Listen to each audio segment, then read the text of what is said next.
अर्ज कर रही हूँ कि मेरे मियाँ बिल्कुल ठीक थे। हम दोनों को इकट्ठा कोरोना हुआ। डॉक्टर वहीद चौधरी साहब ने उन्हें ट्रीट किया। मैं 5 दिन के बाद बिल्कुल ठीक हो गई। मेरे सारे टेस्ट नॉर्मल आ गए। लेकिन डॉक्टर साहब जो थे उनका थोड़ा सा प्रॉब्लम चेस्ट का ज़्यादा था।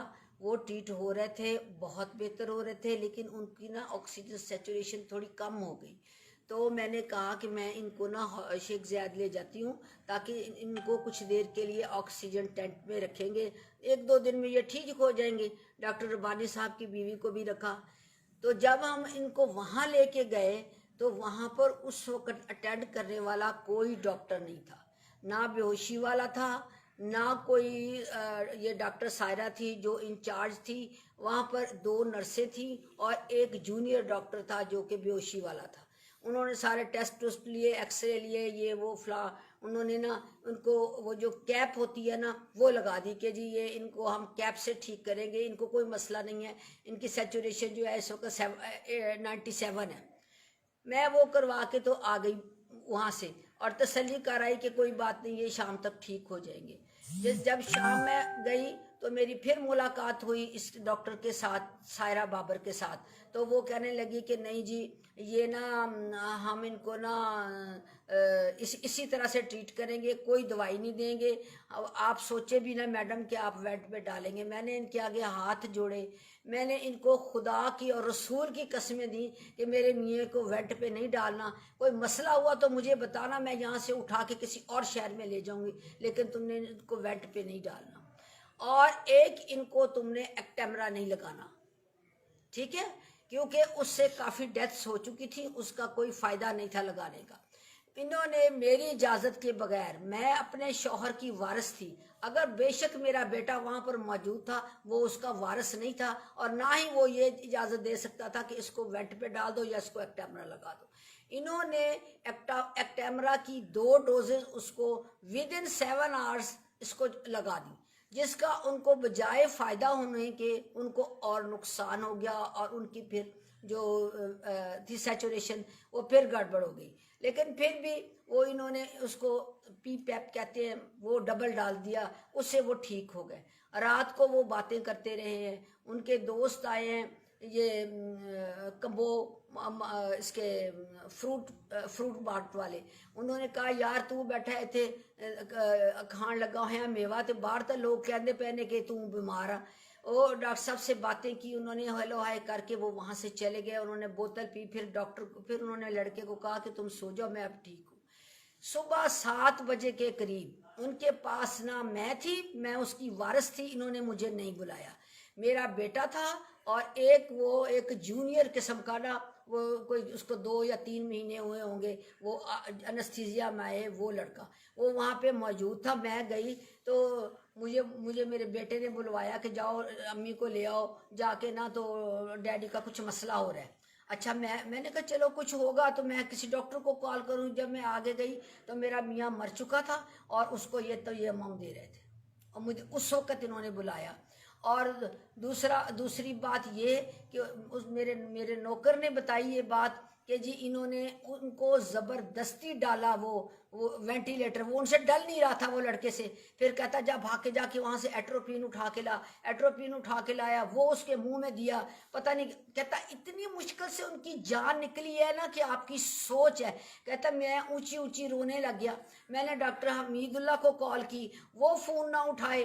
फिर उसको वो जो थी उसको कॉल की, वो जो है सायरा, उसको स्टाफ को कहा कि उसको कॉल करो तो वो आके इनको ट्यूब डाले। कोई बंदा उस वक्त तक नहीं आया जब तक वो फौत हो चुके थे। अगर खुदा ना खास्ता वेंटिलेटर की ज़रूरत पड़ी भी थी तो कोई सीनियर डॉक्टर तो उस वक्त आ जाता ना। कोई बेहोशी वाला नहीं आया। और ये जो लड़का है ना पल्मोनोलॉजिस्ट यहाँ पर, इमरान बशीर, इसने ज़बरदस्ती उसको एक्टेमरा लगवाया जो उनकी ज़रूरत भी नहीं थी। एक्टेमरा एक ऐसा इंजेक्शन है जो इंसान की इम्यूनिटी को लो करता है और ये स्ट्रिक्टली कॉन्ट्रा इंडिकेटेड है। कुछ लोग लगाते भी हैं, तो ये जब अक्यूट अटैक होता है उस वक्त लगाते हैं। तो मेरे मियाँ को उस दिन 18वां दिन था जिस दिन उसकी डेथ हुई। 18 दिन के बाद कोई कोरोना का बंदा नहीं मरता।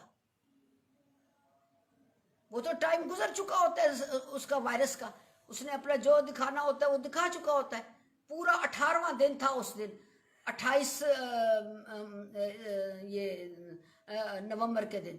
मेरी ये इमरान खान से एक ही गुजारिश है कि उसने 22 साल इसके लिए काम किया, इसकी जमात के लिए काम किया, कोई फायदा नहीं उसने उठाया, ना इसने कोई ओहदा लिया।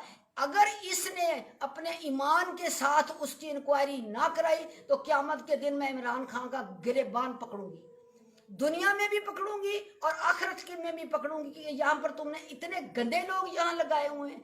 क्या इंसान नहीं है लोग कि आप उनको कुत्तों की तरह से डील करते हो कि रात के वक्त कोई सीनियर डॉक्टर ही नहीं होता, आई जाते हैं मारी जाते हैं, आई जाते हैं मारी जाते हैं, आई जाते हैं मारी जाते हैं। क्या इनका हक बनता था? मुझे एक सवाल का जवाब दे दें कि एक बीवी कह के गई है कि तुम्हें रसूल का वास्ता है, तुमने मेरे मियाँ को वेंट पे नहीं डालना, तो तुमने किस लिए डाला और क्यों डाला? अगर कोई प्रॉब्लम हो भी गया था तो मुझे कॉल करो। आजकल कोई किसी को कॉल करना मुश्किल बात है। आप मुझे बताओ, अगर मेरा बेटा मुझे नहीं बता रहा, हो सकता है वो परेशान हो गया हो, उसको समझ में ही ना आ रही हो क्योंकि उसका फील्ड तो नहीं था। क्यों नहीं कॉल किया इन्होंने मुझे? क्यों नहीं कॉल किया इन्होंने हमीदुल्लाह को? क्यों नहीं इन्होंने कॉल किया सायरा को?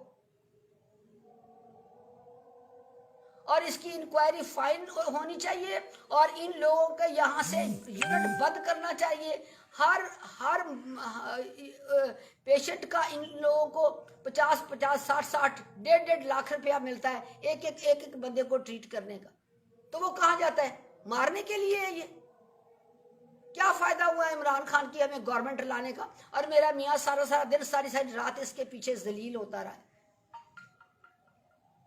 इसका मेरे इन सवालों का जवाब दे दे इमरान खान तो बात हो गई कि मेरा मियाँ अनअटेंडेड मरा है, अनअटेंडेड मर रहा है, अनअटेंडेड मरा है, उसको कुछ भी नहीं था।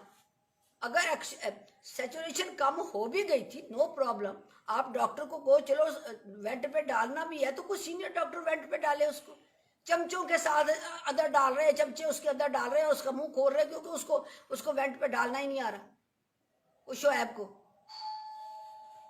अच्छा, जिस दिन डॉक्टर साहब की डेथ हुई है उससे कितनी देर पहले या कितने दिन पहले तक वो सेहतमंद थे? और रात को ठीक थे, बताया तो है कि रात को 11 बजे मैं गई हूँ, मेरी बहन आई है लाहौर से उनका हालचाल पूछने के लिए। 11:30 बजे ये कंबो साहब गए हैं वहां पे, तो बातें कर रहे थे और वो ये उनको मेवा कह रहे थे ना, दो ये क्या इसका नाम है, काजू हो गया, ये क्या इसका नाम है, बादाम और मुनक्का, वो खाया उन्होंने। फिर उसके बाद उन्होंने वो बोतल पी है। तो जिस बंदे ने इस तरह करके मरना हो वो ये कुछ करता है? ये जिसने वेंटिलेटर डाला है वही मेरे मियाँ का कातिल है और मैं इसका हिसाब लेके छोड़ूंगी चाहे कुछ भी हो जाए। इमरान खान के गाटे में फिट हो जाऊंगी कि क्यों डाला मेरी इजाजत के बगैर इसको। जब मैं एक अल्लाह रसूल के वास्ते देख के आई हूं, कोई नहीं, जिंदगी मौत खुदा के हाथ में, अगर कोई इमरजेंसी हो भी जाती तो मैं उसको उठा के लाहौर ले जाती। और वेंटिलेटर वो इनके काम नहीं करे, वो काम कर ही नहीं रहा था, वो तो जाहिल डॉक्टर जो ऊपर बैठाया हुआ वो डालने लगा। जब आप डॉक्टर साहब आप जो है ना, मतलब मुख्तसर ये बता दें कि यहाँ पे ज़िले इंतज़ामिया भी है, कमिश्नर भी हैं, वज़ीर आला भी है, वज़ीर आज़म साहब भी हैं, आप का मुतालबा क्या है मेन? क्योंकि अब वो तो वफात पा चुके हैं। सिर्फ इमरान खान से है क्योंकि मेरा मियाँ 25-24 साल इसके साथ रहा है, उसने इसके लिए जेलें काटी हैं। आप ये लिखेंगे इसमें, आपको कसम खुदा की लगे आप लिखेंगे कि उसने जेलें काटी हैं इसके लिए, इमरान खान के लिए। तो क्या उसका ट्रीटमेंट ऐसे होना चाहिए था? जावेद साहब गए हैं MNA, दो दिन जाते रहे हैं, वो पूछ के आते रहे प्रिंसिपल से भी, बताओ उसका क्या हाल है। तो प्रिंसिपल आगे किससे कहता है कि जी वो तो बिल्कुल ठीक है, कल हम उनको घर भेज रहे हैं। अगर प्रिंसिपल की ये स्टेटमेंट है तो उस दिन रात को क्या हुआ? नहीं, यहाँ पे आप वज़ीर आज़म साहब से तो आपकी अपील है या मुतालबा है यहाँ पे जो पंजाब है उसका एक वजीर आला है सरदार उस्मान। मैं उसको वजीर आला ही नहीं मानती। जिसने इतना बेड़ा गर्क किया है ना अस्पतालों का, उससे क्या कहूं? उससे तो मैं कुछ नहीं कह सकती ना। जिसका बेड़ा गर्क उसने किया है, जहां पर वेंटिलेटर काम का नहीं है। उसके जमाने में मैं एमएस थी, हमारे पास 50 वेंटिलेटर होते थे, इस लाइन में पड़े होते थे जब शहबाज शरीफ था।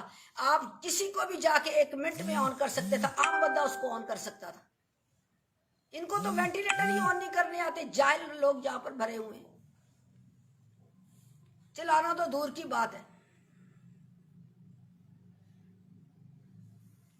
यानी कि आपका कहना ये है कि इस हुकूमत से पहले जो पीटीआई की हुकूमत है, मौजूदा हुकूमत है पंजाब है, जैसे यास्मीन राशिद साहबा हैं मिनिस्टर, कोई भी हो, मेरे लिए सब भाड़ में गए। मेरा मियाँ मुझसे जुदा हो गया, सब भाड़ में गए। लेकिन उसके जमाने में ऐसे नहीं था। मैं खुद भी एमएस एएमएस वहां पर रही हूँ। जी, आप भी शेख जायद मेडिकल कॉलेज हॉस्पिटल की एमएस रही हैं, तो आप उस दौर के और आज के दौर में फर्क बताएं। यही बता रही हूँ ना, उन दिनों डेंगू फैला हुआ था ना, कोई बंदा मरने दिया था हमने यहाँ? एट ए टाइम 60 थोड़ी बात नहीं है, 60 उसने ना वेंटिलेटर उसने भेज दिए थे। ये जो है अपना क्या इसका नाम है, शहबाज शरीफ, और खुद चक्कर लगाता था कि देखो ये झूठ तो नहीं बोल रहे। तो क्या फायदा हुआ इसका इमरान खान का? एक इतना कीमती आदमी इसका इन्होंने मार दिया शेख ज़ैद वालों ने। कम से कम लोग डरते तो थे ना। चलो डर के अल्लाह की खिदमत करते थे, अल्लाह के मखलूक की। ये तो अल्लाह से भी नहीं डरते। अब वो देखो ना, वो उसको सायरा बाबर को कॉल कर करके उसके घर जाके वट्टे मारे कि किसी तरह ये दरवाजा खोल दे। उस औरत ने दरवाजा नहीं खोला। ये हुकूमत है। इतनी दफा मैंने डॉक्टर साहब को कहा था आपको कुछ नहीं मिलना यहाँ से, इसको छोड़ दें आप, इनको आप छोड़ दें, किसी के साथ भी ना मिलें आप। मैं ये नहीं कहती कि नून में जाए जीम में जाए, मगर एक बात आपको बता दूं, कभी आप पर मुश्किल पड़ी तो ये आपके काम नहीं आएगी। आप जेल में गए, आपके काम आया इमरान खान? एक दफा भी आके उसने कंसोल किया आपसे? आखिर मेरे मियाँ की जान ले ली इन्होंने कंजरों ने। छोड़ूंगी तो मैं भी नहीं, जहां दिल चाहेगा जाऊं। लेकिन इमरान खान, तुझे अपनी मरी हुई माँ की कसम है, अगर तूने मेरे मियाँ की इंक्वायरी ना करवाई थी। मेरे मियाँ को मारा गया है, कत्ल किया गया है, उसको जबरदस्ती उसको वेंट पे डाला है। कोई सीनियर डॉक्टर वहां था नहीं, वो जूनियर जो था वो स्पून के साथ वेंटिलेट कर रहा था, उसके अंदर वो डाल रहा था ट्यूब।